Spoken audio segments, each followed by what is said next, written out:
कहानी की शुरुआत में हम एक जेल को देखते हैं जिसका नाम द शॉशैंक रिडेम्पशन है। ये दुनिया की सबसे सिक्योर तरीन जेल है। इस जेल में हजारों कैदी हैं, लेकिन आज तक इस जेल से कोई भी कैदी फरार नहीं हो सका क्योंकि इस जेल की सिक्योरिटी बहुत ही ज्यादा स्ट्रिक्ट है। इस जेल में ऐसे कैदी भी हैं जिन्होंने अपनी पूरी जिंदगी इसी जेल में बिता दी, लेकिन इन्हें इस जेल से भागने का ख्याल तक नहीं आया क्योंकि इस जेल से भागने की कोशिश करने वाले कैदी की सजा सीधा मौत है। अब यहाँ सीन कट होता है और हमें कोर्ट में एंडी नाम के एक आदमी को दिखाया जाता है जो अमेरिका के एक बहुत ही बड़े बैंक का बैंकर है। जज उसे उसकी वाइफ और उसके लवर के मर्डर के इल्जाम में उम्र भर कैद की सजा सुनाता है, लेकिन एंडी कहता है कि मैंने ये मर्डर नहीं किए हैं। पर एंडी खुद को बेगुनाह साबित करने के लिए उसके पास कोई प्रूफ नहीं था, जिस वजह से कोर्ट का जज एंडी को उम्र भर कैद के लिए दुनिया की सबसे सिक्योर जेल दी शॉशैंक रिडेम्पशन भेज देता है। एंडी के साथ और भी कई सारे कैदी होते हैं और जब इन कैदियों को जेल के अंदर लाया जाता है तब जेल के अंदर मौजूद बाकी कैदी आपस में शर्त लगाते हैं कि आज रात इन नए आने वाले कैदियों में से कौन सा कैदी रोएगा, और इसके लिए ये लोग एक डिब्बी सिगरेट की शर्त लगाते हैं। ये लोग बाहर लाइन से खड़े नए आने वाले कैदियों में से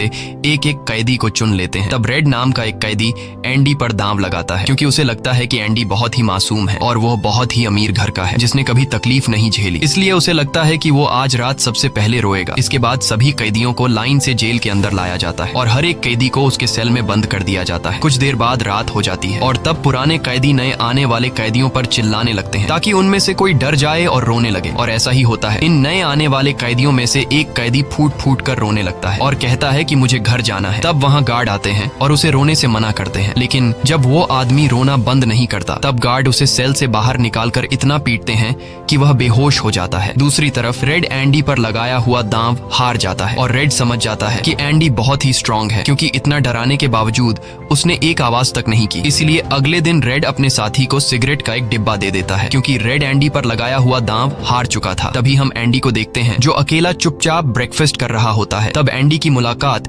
जेल के सबसे पुराने कैदी ब्रुक्स से होती है। ब्रुक्स को यहाँ इस जेल में लगभग 50 साल पूरे होने वाले हैं। एंडी समझदारी से ब्रुक्स से इस जेल के सभी छोटे बड़े रूल्स और हर एक कैदी के बारे में जानने की कोशिश करता है। तब ब्रुक्स एंडी को जेल का हर एक सीक्रेट बता देता है और वो एंडी से कहता है कि अगर तुम्हें जेल के बाहर से कुछ मंगवाना हो तो रेड नाम के कैदी के पास जाना। ये सुनते ही एंडी भी इंतजार नहीं करता और वह सीधा रेड के पास पहुंच जाता है और रेड से कहता है कि मैंने सुना है तुम बाहर से किसी भी चीज को अंदर मंगवा सकते हो। तब रेड कहता है हाँ मैं मंगवा सकता हूँ, लेकिन ऐसी चीज जो यहाँ से भागने या फिर किसी को मारने में काम ना आती हो। एंडी रेड से कहता है कि मुझे हैमर यानी एक हथौड़ा चाहिए। हथौड़े का नाम सुनते ही रेड कहता है कि तुम्हें हथौड़ा ही क्यों चाहिए, क्या तुम हथौड़े से किसी को मारने वाले तो नहीं हो? तब एंडी कहता है नहीं, मैं किसी को मारने वाला नहीं हूँ, मेरा यहाँ कोई भी दुश्मन नहीं है। ये सुनकर रेड कहता है कि तुम्हारा यहाँ दुश्मन तो नहीं है, लेकिन जल्द ही कुछ लोग तुम्हारे दुश्मन बनने वाले हैं। वो कुछ लोगों की तरफ इशारा करके एंडी को वार्न करता है कि इन लोगों की गंदी नजर तुम पर है,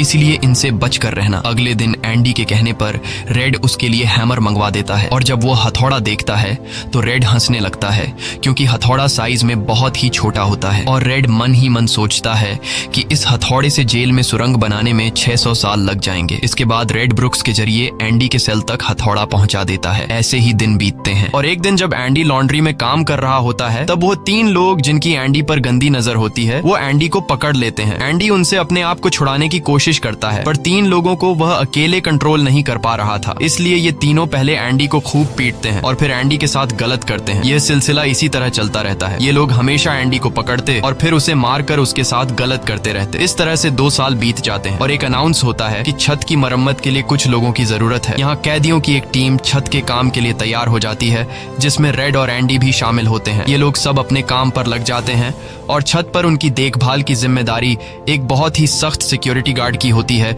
जिसका नाम हैडली है। हैडली बहुत ही स्ट्रिक्ट इंसान है जो जरा सी गलती पर कैदियों को बहुत बुरी तरह पीटता है। जब सभी कैदी छत पर काम कर रहे होते हैं तब हैडली थोड़ा परेशान होता है और अपने साथियों से कहता है कि मेरे भाई की हाल ही में मौत हुई है जिसके अकाउंट में $30,000 पड़े हैं। अब मेरे भाई का मेरे अलावा इस दुनिया में और कोई नहीं है, इसलिए उसके पैसे पर मेरा हक बनता है।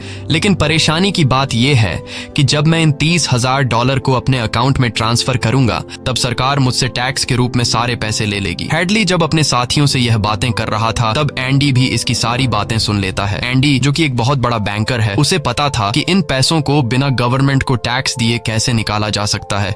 इसके बाद एंडी बिना सोचे हैडली के पास जाता है और उससे कहता है कि क्या तुम अपनी बीवी पर भरोसा करते हो? ये बात सुनते ही हैडली को गुस्सा आ जाता है और वह एंडी को पकड़कर छत के किनारे ले जाता है, लेकिन उसे नीचे फेंकने से पहले एंडी उसे बताता है, अगर तुम अपनी बीवी पर भरोसा करते हो कि वह तुम्हें धोखा नहीं देगी तो तुम आसानी से अपने भाई के पैसे अपनी वाइफ के अकाउंट में ट्रांसफर कर सकते हो, वह भी बिना टैक्स दिए, क्योंकि गवर्नमेंट का एक रूल है कि कोई भी इंसान अपनी पत्नी को पूरे जीवन में $60,000 तक गिफ्ट कर सकता है और इन पैसों पर कोई टैक्स नहीं लगता। और एंडी यह भी कहता है कि अगर तुम बाहर से किसी लॉयर को रखोगे तो वह तुमसे बहुत ज्यादा पैसे चार्ज करेगा, लेकिन मैं ये काम तुम्हारे लिए फ्री में कर सकता हूँ। तब हैडली पूछता है, बदले में तुम्हें क्या चाहिए? इस पर एंडी मुस्कुराते हुए कहता है, मुझे कुछ नहीं चाहिए, जब तुम्हारा काम हो जाए तुम बस मेरे सारे दोस्तों को बियर पिला देना। और अगले दिन सभी कैदी छत पर बैठकर बियर का मजा ले रहे होते हैं, यानी एंडी ने हैडली का काम कर दिया था। लेकिन एंडी बियर नहीं पीता, वह एक कोने में बैठकर सभी को बियर पीते देखकर खुश होता है। एंडी के साथी भी उससे बहुत खुश होते हैं, क्योंकि जेल में बियर पीना ऑलमोस्ट इम्पॉसिबल था, लेकिन एंडी की वजह से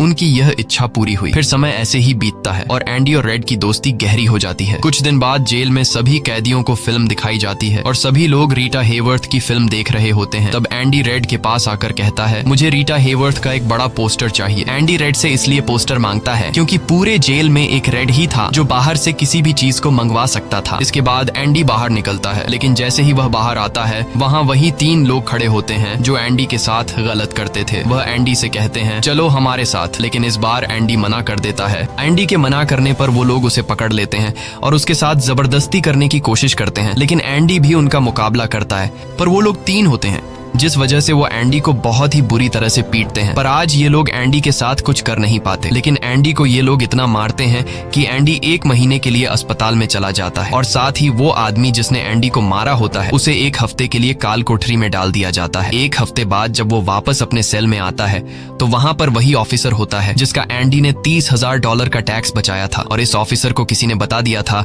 कि एंडी को इस आदमी ने इतना मारा है कि वो बेचारा 1 महीने के लिए अस्पताल में चला गया है। अब यहाँ वो ऑफिसर उस आदमी को इतनी बुरी तरह से मारता है कि वो हमेशा के लिए पैरालाइज हो जाता है। 1 महीने बाद जब अस्पताल से एंडी वापस अपने सेल में आता है तब उसे अपने सेल में रीटा हेवर्थ का एक बड़ा पोस्टर मिलता है, जो कि असल में एक वेलकम गिफ्ट होता है रेड की तरफ से। इस तरह से दिन गुजरते हैं और एक दिन जेल का वार्डन सिक्योरिटी गार्ड के साथ एंडी के सेल में आता है और उसके सेल की तलाशी करवाता है। सेल की चेकिंग लेने के बाद जब वार्डन को कुछ नहीं मिलता तब वार्डन की नजर सामने लगे पोस्टर पर पड़ती है। वार्डन कहता है कि वैसे तो मैं सेल में पोस्टर अलाउ नहीं करता, पर तुम इसे अपने सेल में लगा सकते हो। दरअसल तलाशी तो एक बहाना होता है। वार्डन को इस ऑफिसर ने बताया था कि किस तरह से एंडी ने उसका $30,000 का टैक्स बचाया, इसीलिए वार्डन अपने फायदे के लिए एंडी से मिलना चाहता था। एंडी के हाथ में बाइबल होती है जिसे वह ले लेता है और बाइबल को लेकर वह यहाँ से निकल जाता है, पर कुछ ही दूर जाने के बाद वह वापस लौट कर आता है और उसके हाथ में जो एंडी की बाइबल होती है वह उसे लौटाते हुए कहता है कि मुक्ति इसी में है। अगले दिन वार्डन एंडी को अपने ऑफिस में बुलाता है और कहता है कि तुम्हारे जैसे इंटेलिजेंट आदमी को जेल की सलाखों के पीछे नहीं रहना चाहिए, इसलिए वार्डन एंडी को लाइब्रेरी का असिस्टेंट बना देता है। लाइब्रेरी में वही बुक्स नाम का बूढ़ा आदमी होता है जो कई सालों से लाइब्रेरी संभाल रहा है। तभी वो ऑफिसर जिसके लिए एंडी ने $30,000 बचाए थे वह एक दूसरे ऑफिसर को एंडी के पास लेकर आता है। असल में उसे ITAR का मसला था जिसे कुछ ही मिनटों में एंडी भर देता है, जिस वजह से पूरे जेल में एंडी के चर्चे होने लगते हैं। जैसे जैसे साल बीतते हैं एंडी के पास काम बढ़ता चला जाता है, जिस वजह से एंडी को अपने पास एक असिस्टेंट की जरूरत पड़ती है और वो अपना असिस्टेंट अपने सबसे अच्छे दोस्त रेड को बनाता है। एक दिन लाइब्रेरी में ब्रुक्स एक कैदी के गले पर चाकू रख देता है और वो उसे बिना वजह मारने की धमकी देता है। असल में सरकार ने उसकी सजा माफ कर दी है, पर वो इस जेल को छोड़कर नहीं जाना चाहता। आज उसे इस जेल में पूरे 50 साल हो चुके हैं। उसकी पूरी जिंदगी इसी जेल में बीत गई है और वो बिल्कुल भूल चुका है कि बाहर की दुनिया कैसी है।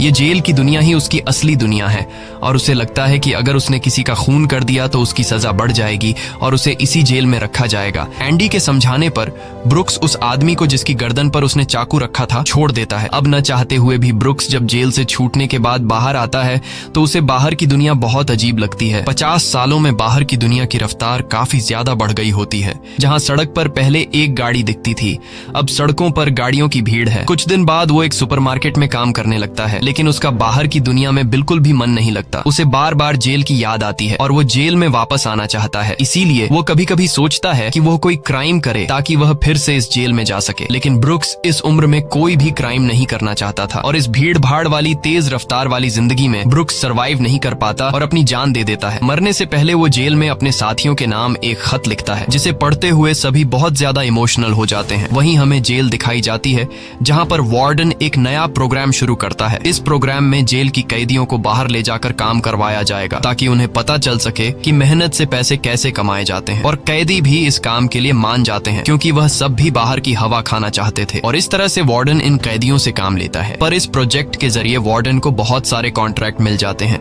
क्योंकि जेल के कैदियों की लेबर बहुत सस्ती होती है और जो बाहर की लोकल कंस्ट्रक्शन लेबर की टीम होती है उन्हें कहीं पर भी काम नहीं मिलता क्योंकि वार्डन उनका काम आधी कीमत पर अपने कैदियों से करवाता है। और वार्डन आधी कीमत पर काम इसलिए करता है क्योंकि कैदी कोई लेबर तो थे नहीं जिनको वार्डन दिहाड़ी दे पाता। इसलिए वार्डन फ्री में कैदियों से काम करवाकर बहुत सारा पैसा कमाने लगता है और उसका यह पैसा ब्लैक का होता है। लेकिन एंडी एक बैंकर होने की वजह से वार्डन का सारा ब्लैक मनी व्हाइट में बदल देता है। दरअसल एंडी इन पैसों को एक ऐसे आदमी के नाम पर जमा करता है जो इस दुनिया में है ही नहीं और वह उसके अकाउंट में सारा पैसा ट्रांसफर कर देता है ताकि अगर कल को पुलिस को पता भी चल जाए तो पुलिस एक ऐसे आदमी को ढूंढ रही होगी जो इस दुनिया में कभी पैदा ही नहीं हुआ। अब यहाँ जेल में एक नया कैदी आता है जिसका नाम टॉमी है। टॉमी बहुत यंग होता है और वह इस छोटी सी उम्र में कई सारी जेलों में जा चुका है। टॉमी एक बहुत ही फ्रेंडली नेचर का था इसलिए उसकी जल्द ही जेल में बहुत से कैदियों से दोस्ती हो जाती है। एक दिन खाने की टेबल पर टॉमी सबसे कहता है कि मैं पिछले कई सालों से चोरी कर रहा हूँ, इसलिए मैं यहाँ की कई सारी जेलों में जा चुका हूँ और इस बार भी मैं चोरी की वजह से इस जेल में आया हूँ। टॉमी की बात सुनते हुए एंडी उसे कहता है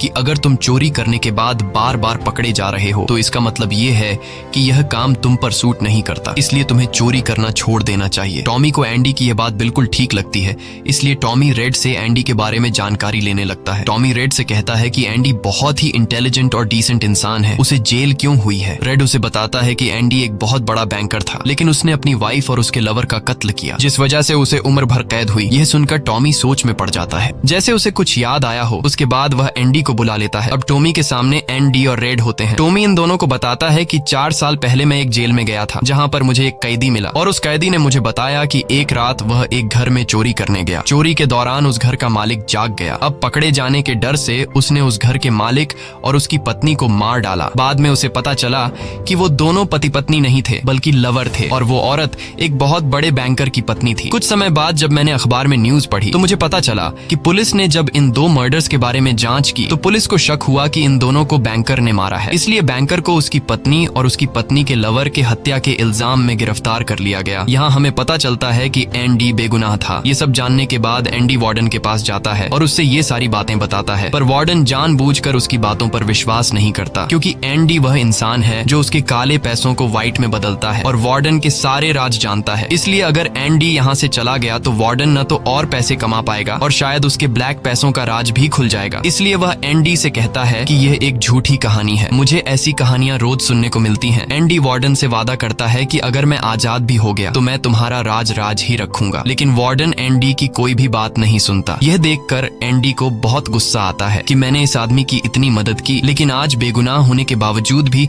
मुझे यह बाहर नहीं जाने दे रहा। इसलिए एंडी वार्डन पर चिल्ला पड़ता है। तब वार्डन एंडी को 1 महीने के लिए काल कोठरी में डाल देता है और उसके बाद वह सीधे टॉमी के पास जाता है और वार्डन टॉमी से पूछता है कि क्या तुमने जो बातें एंडी को बताई हैं वह सारी सच हैं। टॉमी कहता है हाँ ये बिल्कुल सच है। इसके बाद वह टॉमी से कहता है कि क्या अगर तुम्हें कोर्ट में बुलाया जाए तो तुम कोर्ट में इस बात की गवाही दे सकते हो। तब टॉमी कहता है हाँ मैं इसके लिए तैयार हूँ। यह सुनते ही वार्डन ऊपर गार्ड को इशारा करता है और वह गार्ड टॉमी को गोलियों से छलनी कर देता है।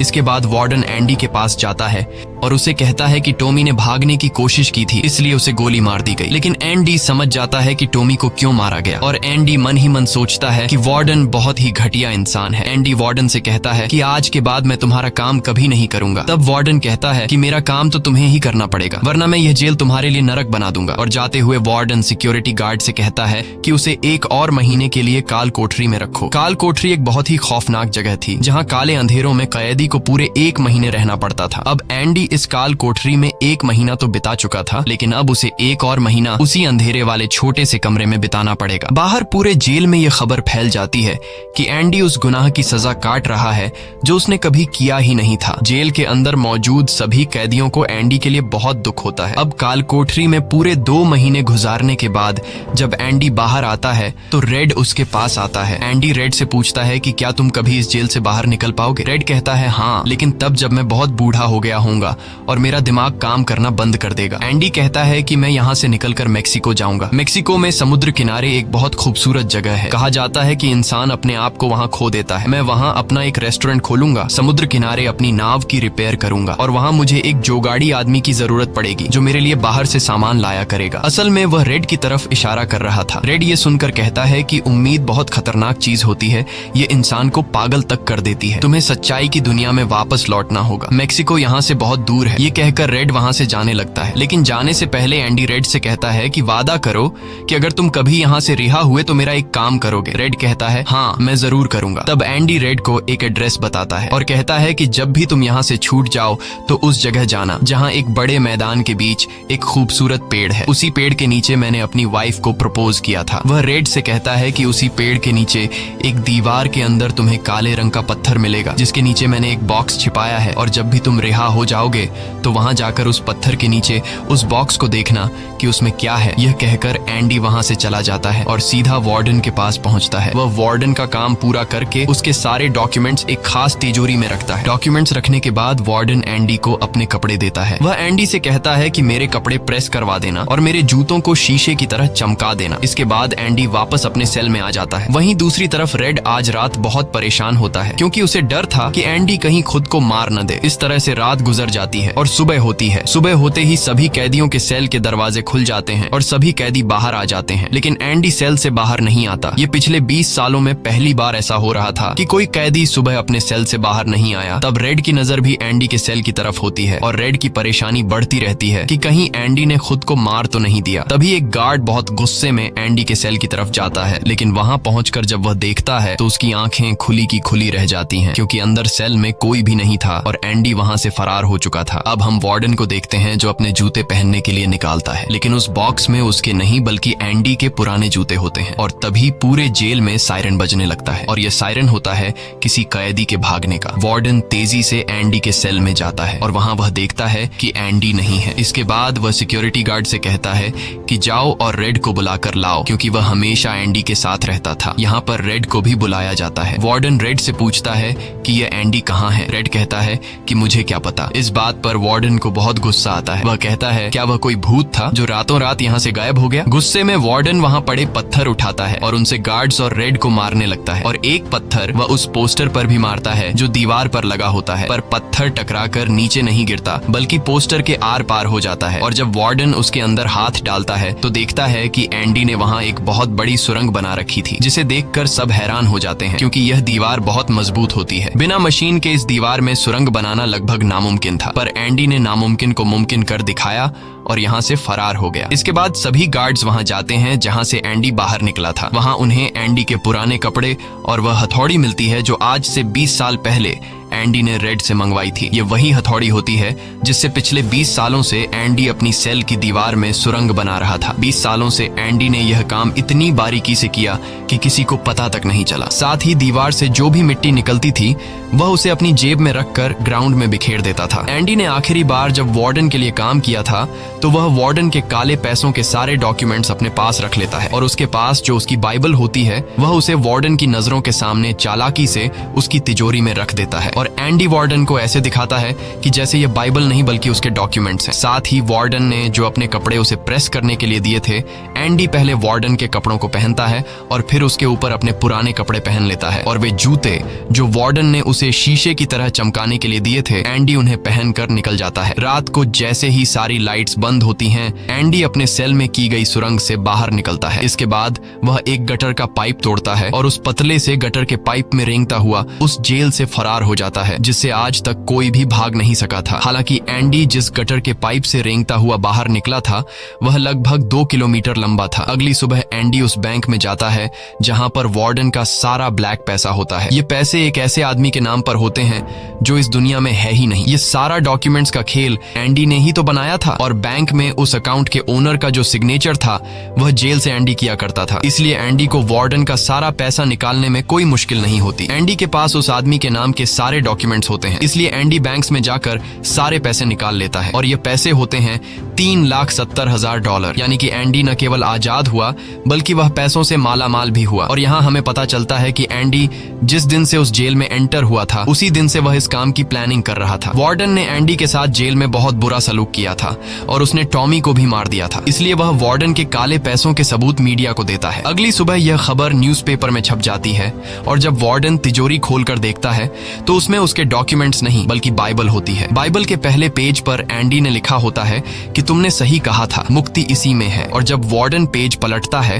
तो वह देखता है कि वहां पर हथौड़ी का एक निशान होता है। दरअसल एंडी ने बाइबल के पेजेस को हथौड़ी की शेप में काटकर एक सांचा बनाया हुआ था जिसके अंदर वह अपनी हथौड़ी छिपाया करता था। और आज से 20 साल पहले जब वार्डन पहली बार एंडी की सेल में गया था और उसने एंडी की बाइबल उसके हाथ से लेकर वापस उसे लौटा दी थी, उस समय भी वह हथौड़ी उसी बाइबल के अंदर थी। यह देखकर वार्डन को एक बहुत बड़ा झटका लगता है। दूसरी तरफ वार्डन के काले पैसों की खबर पूरे शहर में फैल चुकी थी, इसलिए जेल के बाहर रिपोर्टर्स और पुलिस वार्डन को गिरफ्तार करने के लिए आ रही होती है। और इससे पहले कि पुलिस उसे गिरफ्तार करती, वार्डन अपने आप को गोली मार देता है। कुछ समय बीतने के बाद एंडी के दोस्त रेड की सजा भी माफ कर दी जाती है और उसे गवर्नमेंट की तरफ से एक नौकरी भी दिलाई जाती है। पर बाहर की दुनिया में रेड का दिल बिल्कुल नहीं लगता क्योंकि उसने अपनी जिंदगी के 40 साल जेल में गुजारे थे। रेड भी उसी कमरे में रहता है जहां पर ब्रुक्स रहा करता था और रेड भी अपनी जान देना चाहता है। पर तभी उसे याद आता है कि उसने एंडी से वादा किया था। इसके बाद वह उस जगह के लिए गाड़ी में रवाना हो जाता है और वह उस बड़े घास के मैदान में जाता है जहां पर एक बहुत बड़ा पेड़ होता है, साथ ही पत्थरों की दीवार भी होती है। उस दीवार पर एक काले रंग का पत्थर होता है और जब वह उस पत्थर को उठाता है तो उसके नीचे एक बॉक्स होता है। उस बॉक्स के अंदर कुछ पैसे और एक लेटर होता है। ये लेटर एंडी का होता है। उस लेटर में लिखा होता है कि एंडी रेड का उसी जगह पर इंतजार कर रहा है जिस जगह के बारे में एंडी ने रेड को जेल में बताया था। उसके आगे एंडी ने लिखा होता है कि उम्मीद अच्छी चीज होती है। इसके बाद रेड उस जगह पहुंच जाता है और जब वह समुद्र किनारे जाता है तो वो देखता है कि एंडी नाव में बैठकर अपनी नाव ठीक कर रहा है। यह जगह, यह सब कुछ एंडी का वह सपना होता है जो उसने जेल में रेड से शेयर किया था और रेड ने कहा था कि उम्मीद अच्छी नहीं होती। इसके बाद यह दोनों एक दूसरे को गले लगाते हैं और इसी के साथ ये कहानी खत्म हो जाती है। अगर आपको यह वीडियो अच्छी लगी हो तो हमारे चैनल को सब्सक्राइब और वीडियो को लाइक जरूर कीजिएगा।